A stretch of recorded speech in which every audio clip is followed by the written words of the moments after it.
그 사람이 그런 행동을 진짜로 하는 걸까? 한 번쯤은 마음속으로 그렇게 물어본 적이 있을 겁니다. 하지만 그 질문 뒤에 숨겨진 불편한 진실 혹은 무거운 의심은 쉽게 떨쳐버리기 어렵죠. 우리 주변에는 때때로 자신의 거울을 깨트리지 않으려 애쓰는 사람들이 있습니다. 그 중에서도 가장 미묘하면서도 혼란스러운 존재, 바로 자기 자신을 끝없이 비추고 싶어하는 자기중심적 사람, 우리가 흔히 말하는 나르시시스트입니다. 그런데 이상하게도 세상은 그들을 어떻게든 드러내려는 듯합니다. 마치 우주가 조용히 이들의 본 모습을 폭로하는 것처럼요. 오늘 이야기는 바로 그 나르시시스트라는 존재가 어떻게 드러나는지, 그리고 우리가 이를 알아차리는 순간 어떤 태도를 취할 수 있는지에 대한 것입니다. 자칫하면 누군가의 마법 같은 말과 행동에 휘둘릴 수도 있지만, 조금만 눈을 크게 뜨면 놀라울 정도로 명확해지는 진실들이 있으니까요. 며칠 전 서울 강남의 한 카페에서 디자이너인 지훈 씨를 만났습니다. 그는 평소보다 조금 지쳐 보였는데, 이야기를 들어보니 최근 새로운 프로젝트 팀원 중 한 명에게서 이상한 느낌을 받았다고 했죠. 처음엔 그냥 친절한 사람인 줄 알았어요. 늘 칭찬하고 관심 가져주니까 기분 좋았죠. 그런데 시간이 갈수록 제가 뭔가 이상하다는 걸 느꼈어요. 제 아이디어를 빼앗아 가는 것 같기도 하고, 제 성과를 자신의 것으로 포장하는 느낌. 그 사람, 나르시시스트인가 싶더라고요. 라고 말했습니다. 우리가 나르시시스트라는 말을 들으면 흔히 떠올리는 모습이 있죠. 거울 앞에서 자신만 바라보고 환하게 웃거나, 다른 사람의 기분은 신경 쓰지 않고 오직 자신의 관심과 칭찬만 원하는 사람들. 그러나 문제는 이렇게 명확하지 않은 상황들이 더 많다는 겁니다. 오히려 은밀하고 교묘한 방식으로 자신을 드러내지요. 그런데 왜 우주는 이런 존재들을 꼭 드러내야 할까요? 이 질문이 흥미롭습니다. C.S. 루이스는 인간 내면의 모순과 현실, 세계와의 부딪힘 속에서 진실이 스스로 모습을 드러낸다고 보았습니다. 즉, 나르시시스트 역시 스스로 만든 허상 속에 갇혀 있지만, 결국 그의 말과 행동 사이에서 균열이 생기고 그것이 주변 사람들에게 감지된다는 거예요. 우선 나르시시스트가 가진 가장 큰 특징 중 하나를 살펴볼까요? 바로 거짓된 자기애입니다. 여기서 중요한 것은 진짜 사랑과는 다르다는 점입니다. 진짜 사랑은 상대방의 온전한 존재를 인정하는 것이지만, 나르시시스트의 사랑은 자신에게 집중되어 있습니다. 그래서 주변 사람들이 느끼기에 무언가 불편하거나 어딘가 모르게 피곤함을 경험하게 되는 것이죠. 저도 예전에 비슷한 경험이 있었습니다. 2022년 겨울, 대학 동문 모임에서 만난 한 친구는 정말 매력적인 사람이었어요. 처음에는 그의 이야기에 빠져들었고 대화하는 내내 즐거웠죠. 그런데 시간이 갈수록 내가 하는 이야기에는 별 반응도 없고, 오히려 그의 이야기가 계속 반복되는 게 느껴졌어요. 어느 순간부터 대화가 일방적이고 무게중심이 완전히 그쪽으로 쏠려 있다는 걸 깨달았습니다. 그때 느낀 감정은 묘했습니다. 마치 내가 비어가는 공처럼 가볍고 덜 중요한 존재처럼 느껴졌달까요. 그리고 이런 감정을 경험할 때마다 인간관계는 점점 더 힘들어집니다. 사실 자기중심적인 성향을 가진 사람들이 완전히 나쁘다거나 의도적으로 상처를 주려고 한다고 볼 수 없습니다. 오히려 그들도 자신을 보호하려 애쓰고 있죠. 하지만 문제는 그 방식이 결국 주변에 상처를 남긴다는 점입니다. 조금 더 구체적으로 이야기해 보겠습니다. 예를 들어 회사에서 함께 일하는 동료 중 누군가가 지속해서 당신의 의견이나 성과를 가로채거나 과장한다면 어떨까요? 처음에는 단순한 실수라고 생각할 수 있겠지만, 반복된다면 분명 문제가 됩니다. 또 내가 했던 말을 다른 사람이 그대로 자신의 것처럼 말할 때 마음 한구석에 불편함이 자리 잡게 되죠. 이럴 때 우리는 어떻게 해야 할까요? 여기서 중요한 점은 감정 신호에 귀 기울이는 것입니다. 몸과 마음이 보내는 신호를 무시하면 상황은 악화될 뿐입니다.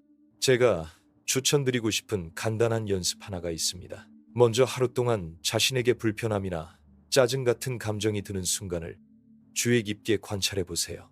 그런 감정들은 대부분 당신 내면 깊숙한 곳에서 보내는 경고 신호일 가능성이 큽니다. 이를 메모장에 기록하거나 스마트폰 앱 메모 기능을 활용해서 언제, 어디서 어떤 상황인지 구체적으로 적어보세요.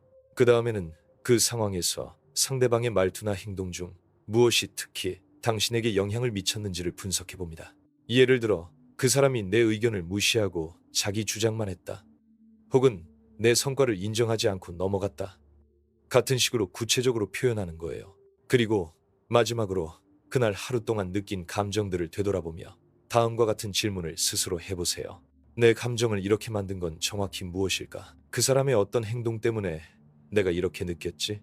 나는 이 상황에서 어떤 선택을 할 수 있을까? 아마 처음에는 답하기 어렵고 머릿속에서 계속 맴돌 수도 있지만 괜찮습니다. 중요한 건 스스로 자신의 감정을 인정하고 이해하려 노력하는 과정 자체입니다. 그리고 이런 과정을 통해 우리는 점점 더 자신과 타인의 경계를 명확히 하게 됩니다.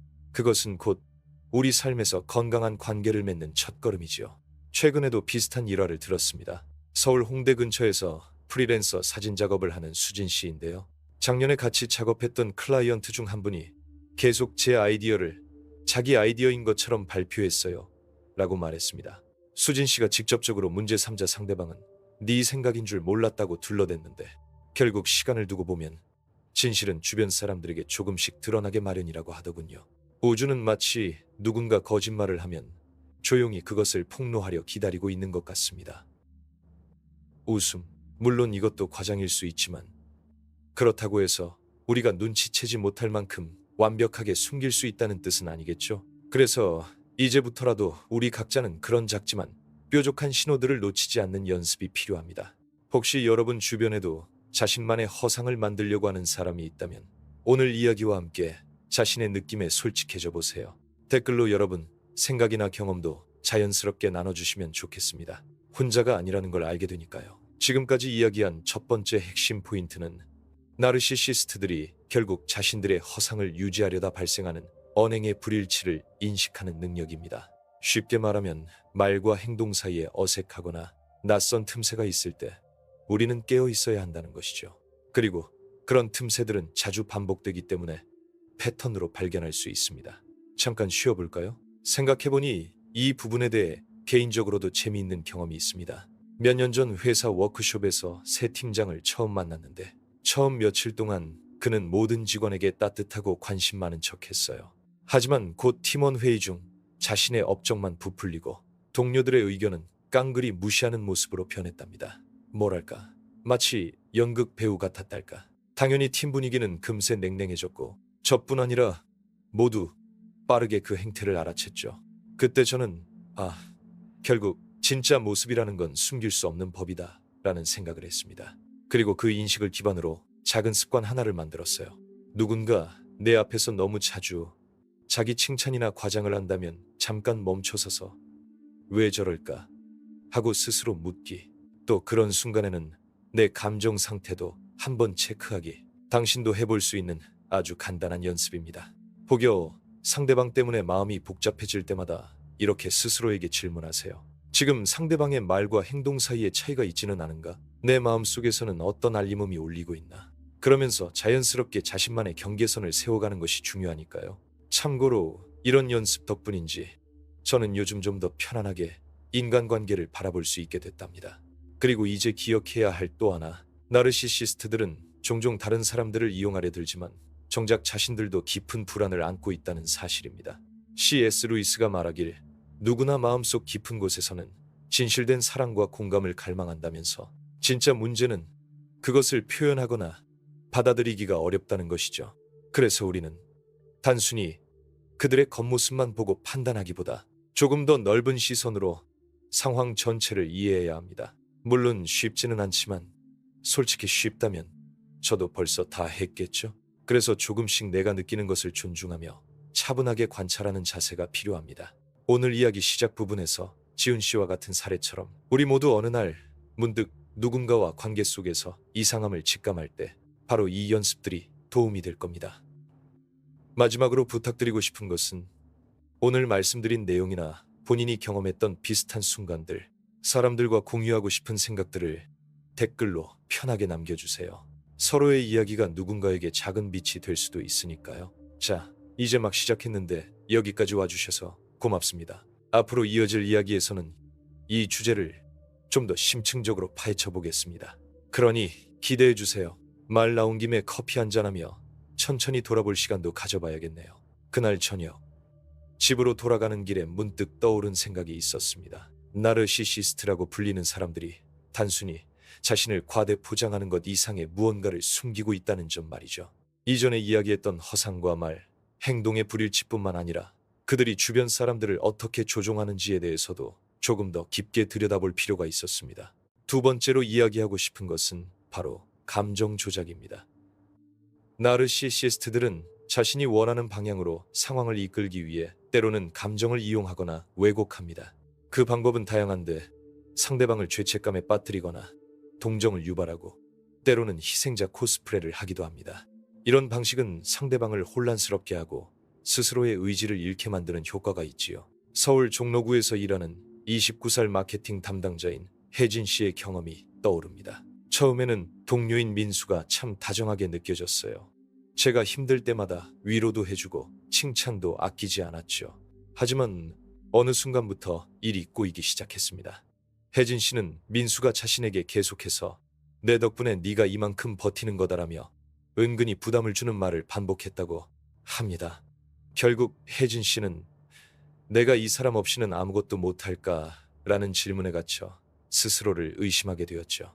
민수의 진짜 목적은 자신의 존재감을 유지하며 권력을 쥐려는 것이었지만 그 과정에서 혜진 씨 같은 사람들이 혼란과 불안을 느끼게 된 것입니다. 이런 감정 조작은 눈에 보이지 않지만 아주 미묘하게 작용합니다. 그리고 가장 힘든 점은 피해자가 그것을 깨닫기 어렵다는 데 있습니다. 그러면 어떻게 해야 할까요? 중요한 건 감정의 출처 분별하기입니다. 내가 느끼는 감정이 정말 내 것인지 아니면 누군가가 만들어낸 것인지 구분하는 연습이 필요하다는 겁니다. 여기서 적용해 볼 수 있는 간단한 실천법 하나를 제안할게요. 우선 하루 동안 누군가와 대화하거나 만났을 때 자신에게 일어난 감정을 기록하세요.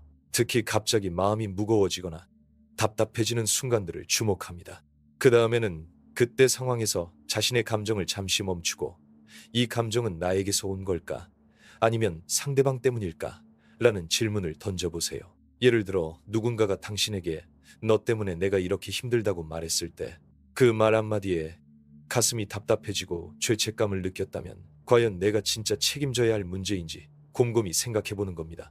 그렇게 스스로 질문하고 답하려 애쓰다 보면 점차 마음의 주인이 되는 경험을 하게 됩니다. 이 연습은 처음에는 쉽지 않을 수 있어요. 하지만 지속적으로 하면 자신에게 더 정직해질 수 있고 나아가 상대방과의 관계에서 더 건강한 경계를 세울 수 있게 됩니다. 저도 예전에 비슷한 연습을 했는데 처음엔 머릿속이 복잡해서 오히려 혼란스러웠어요. 하지만 시간이 지나면서 조금씩 나를 지키는 방패를 갖게 된 느낌이랄까요. 그리고 혹시 왜 상대방은 이런 행동을 반복할까 하는 궁금증도 생길 겁니다. 사실 이러한 조작적인 행동 뒤에는 깊은 불안과 부족감이 숨어 있습니다. 루이스가 말한 인간 내면의 갈등처럼 자신을 사랑하지 못하는 사람이 타인을 통해 그것을 채우려고 노력하는 셈이지요. 하지만 그 방식은 결국 모두를 지치게 만듭니다. 그래서 우리는 그런 사람들의 언행 뒤에 숨겨진 본질적인 고통을 이해하면서도 스스로를 보호할 방법을 찾아야 합니다. 다음으로 살펴볼 세 번째 포인트는 조금 다른 각도에서 접근해 보겠습니다. 자기 확신 결핍과 과장된 자신감 사이의 모순. 나르시시스트들은 대체로 매우 자신감 있어 보입니다. 어떤 상황에서도 두려움 없이 자신의 의견을 주장하고 심지어 실수를 인정하지 않으려 하죠. 하지만 그것은 외적인 모습일 뿐이고 내부에서는 극도의 자기 확신 결핍 상태일 가능성이 높습니다. 복잡하죠? 말하자면 밖으로 내뿜는 에너지와 속마음 사이에 큰 괴리가 존재한다는 뜻입니다. 여기에 관해 흥미로운 사례가 있습니다. 부산 해운대에서 소프트웨어 엔지니어로 일하는 준호 씨가 들려준 이야기입니다. 저희 팀에 새로운 팀원이 들어왔는데 처음부터 자기 능력을 과시하더라고요. 모든 걸 다 알고 있는 듯한 태도로 행동했어요. 처음에는 모두 그의 열정과 자신감을 반겼습니다. 하지만 시간이 갈수록 그 사람은 피드백이나 조언을 받아들이지 않았고 작은 실패에도 크게 화를 냈다고 합니다. 결국 동료들과 충돌하기 시작했고 결국 팀 분위기는 악화됐죠. 준호 씨는 이렇게 말했습니다. 저 사람도 뭔가 마음속으로 불안해서 그런 것 같아요. 그렇다면 우리는 무엇을 배울 수 있을까요? 첫째, 표면적 자신감 뒤에 숨겨진 불안을 이해하려 노력해야 한다는 점입니다. 둘째, 그러한 모순된 모습 때문에 관계에서 갈등이나 오해가 생긴다는 사실도 인식해야 하죠. 셋째, 이런 상황에서는 무조건 맞서 싸우거나 물러나는 대신 균형 잡힌 태도가 필요하다는 겁니다. 이를 위한 연습법 하나 더 소개합니다. 만약 주변 사람 중 누구든 지나치게 자신만만하거나 공격적으로 나온다면 잠깐 시간을 갖고 그들의 말투나 행동 중에서 약간 이상하거나 모순적인 부분을 찾아보세요. 그리고 그 모습을 마음속으로 조용히 관찰하며 혹시 저 사람이 내면적으로 어려움을 겪고 있지는 않을까 하고 생각해 봅니다. 물론 항상 맞지는 않지만 또한 그런 사람에게 직접적으로 반응하기 전에 자신의 감정을 체크하는 것도 중요합니다. 내가 지금 화난 이유는 무엇일까? 상대방의 모습 때문에 내가 긴장하는 건 아닐까? 그렇게 자신의 내면 상태를 알아차리는 연습인 셈입니다. 제가 아끼는 친구 중 한 명인 성훈 씨도 비슷한 경험담을 공유한 적이 있는데요. 회사에서 상사가 매사에 너무 확신 넘치게 행동해서 처음엔 멋있다고 생각했는데 점점 그의 환한 표정이나 무리한 요구 때문에 힘들어졌어요. 그럴 때마다 저는 속으로 저 친구 마음속에도 약점이나 두려움이 있겠지라고 중얼거리곤 했죠. 성훈 씨 덕분에 저는 이 연습법의 효과를 다시 한번 확인할 수 있었습니다. 물론 이렇게 생각한다고 해서 관계 문제가 완전히 해결되진 않습니다. 하지만 조금 더 넓은 시각과 유연성을 가지게 도와줍니다. 그리고 무엇보다 나 자신의 평화를 위해 필요한 태도이지요. 무엇보다 중요한 건 우리 모두 완벽하지 않다는 사실입니다. 저 역시 이런 상황에서 흔들리고 혼란스러웠던 적 많습니다. 그래서 이 모든 이야기를 하는 게 완벽한 해결책 제시에 있는 것이 아니라 함께 고민하고 조금씩 성장하기 위한 발걸음이라는 점 꼭 기억해 주세요. 그리고 오늘 말씀드린 두 번째와 세 번째 포인트들이 여러분께 작은 도움이 되길 바랍니다. 참고로 혹시 관심 있다면 제가 준비한 자료 중 관련된 심리안정법과 인간관계 팁이 모여있는 안내서도 있는데 필요하면 언제든 편하게 활용해 보셔요. 굳이 광고처럼 들리지 않았으면 좋겠네요. 아무튼 이렇게 긴 이야기를 함께 해주셔서 감사합니다. 살짝 숨 돌리고 싶으실 수도 있는데 저도 그렇거든요. 앞으로 마지막 단계에서는 좀 더 깊고 의미 있는 통찰들을 나눠보겠습니다. 오늘 이야기 중 어떤 부분에서 공감되거나 궁금증 생긴 점 댓글로 남겨주시면 기쁘겠습니다.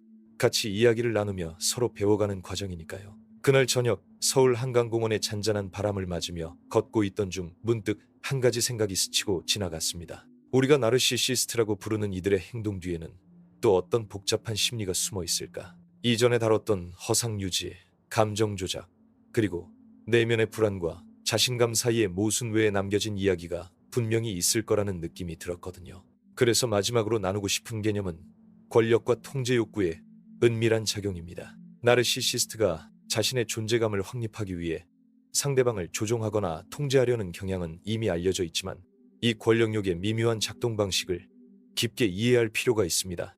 단순히 내 말이 맞아 라고 크게 주장하는 게 아니라 일상 속 아주 사소한 말투, 침묵, 미묘한 표정 변화까지도 이용해서 상대를 자신에게 종속시키려 하는 경우가 많습니다. 저는 얼마 전 부산 해운대 근처에서 만난 33살 작가인 지연 씨 이야기가 떠오릅니다.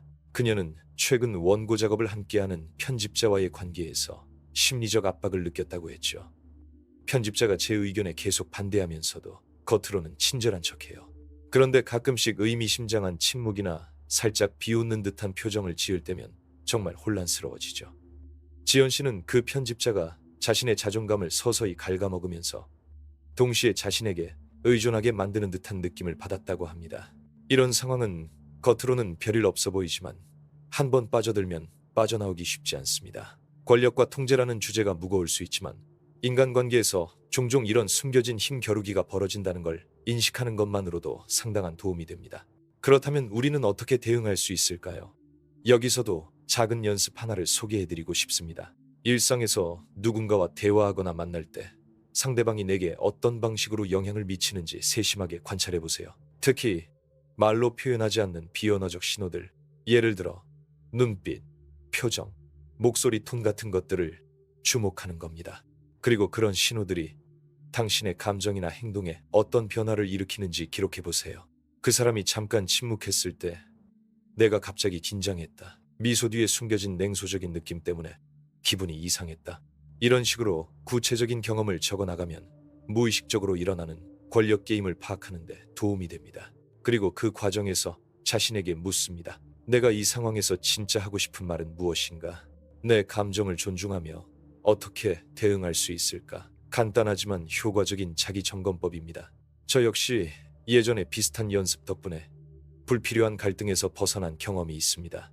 어느 날 직장 상사가 비꼬듯 말을 했지만 그 순간 제 안의 감정을 의식적으로 바라보고 즉각 반응하지 않고 차분히 상황을 분석했더니 불필요하게 상처받지 않고 대처할 수 있었어요. 결국 이런 자기 인식의 힘이 우리를 조금 더 자유롭게 만들어줍니다. 그리고 이 모든 과정은 결국 자신과 타인 사이에 건강한 선을 긋고 지키는 법을 배우는 길이라고 생각합니다. 그럼 이제 이야기를 마무리하며 함께 생각해보고 싶은 부분이 있어요. 우리는 흔히 나르시시스트를 나쁜 사람 혹은 피해야 할 존재로 규정하곤 합니다. 하지만 C.S. 루이스가 우리에게 일깨워준 바처럼 인간은 언제나 완벽하지 않고 복잡합니다. 우리 모두 안에는 빛과 어둠, 강점과 약점이 공존하고 있죠. 그리고 나르시시스트 역시 그 안에서 자신의 고통과 싸우며 살아가는 존재일 뿐입니다. 그래서 중요한 것은 단순히 그들을 판별하거나 피하는 데 있지 않습니다. 오히려 우리 스스로가 자신의 감정을 이해하고 존중하며 건강한 경계선을 만드는 데 집중해야 한다는 점입니다. 오늘 함께 다룬 4가지 포인트, 허상의 균열 발견, 감정 출처 분별하기, 내면 모순 이해하기, 그리고 권력 욕구 인식하기 각각은 우리 삶 속 관계에서 조금 더 명료하고 평화로운 길로 나아가는 안내판입니다. 당신이 지금 겪고 있는 혼란이나 어려움도 언젠가는 이러한 통찰들을 통해 한층 가벼워질 것입니다. 사실 누군가의 진짜 모습을 알아차린다는 건 두려울 수도 있고 슬플 수도 있어요. 하지만 그것은 또한 자기 자신과 진실되게 마주하는 시작점입니다. 루이스가 말했던 용기 있는 정직함처럼 말이지요. 마지막으로 여러분께 이런 질문을 던지고 싶습니다. 당신은 지금 누구와 어떤 관계 속에서 진짜 나 자신으로 설 수 있는가? 그리고 타인의 허상 뒤에 숨겨진 본질을 알게 되었을 때 당신은 어떤 선택을 할 것인가? 우리는 모두 사랑받길 원하면서 동시에 상처받기를 두려워합니다. 그래서 서로에게 솔직하고 깊은 신뢰를 쌓기란 결코 쉬운 일이 아니죠. 하지만 그 과정 속에서 조금씩 성장하며 더 나은 관계를 만들어갈 수 있다고 믿습니다. 아마 오늘 이야기 중에도 마음 한켠이 울컥했던 순간들이 있었겠지요. 그 감정을 소중히 여기세요. 왜냐하면 그것들은 당신 내면의 진실된 목소리니까요. 살면서 우리는 가끔 거울 앞에서 자신만 바라볼 시간이 필요합니다. 하지만 그 거울 너머에는 다른 사람들과의 연결과 이해도 기다리고 있습니다. 결국 자기 중심적인 태도를 넘어서는 것은 바로 타인과 자신 모두에게 진실되고 온전한 사랑을 베푸는 일 아닐까요? 그러니 앞으로도 주변 사람들과 자신의 감정을 살피며 천천히 걸어가 보세요. 그리고 잊지 마세요. 우리 모두 실수도 하고 흔들리기도 하지만 그럼에도 불구하고 계속해서 성장하고 변화할 수 있다는 사실. 오늘 여러분과 나눈 이야기들이 그런 변화의 작은 촉매제가 되길 바랍니다. 끝맺음으로 저는 이렇게 말하고 싶어요. 진실이라는 것은 언젠가는 드러나고 마음 깊숙한 곳에서부터 시작된 작은 용기들이 모여 세상을 조금씩 밝힌다. 여러분 각자의 자리에서 그 용기를 조금씩 키워가길 응원합니다. 긴 시간 함께 해주셔서 진심으로 감사합니다. 댓글로 여러분 마음속 깊은 이야기나 깨달음 공유해주세요. 함께 이야기하며 서로에게 빛이 될 테니까요.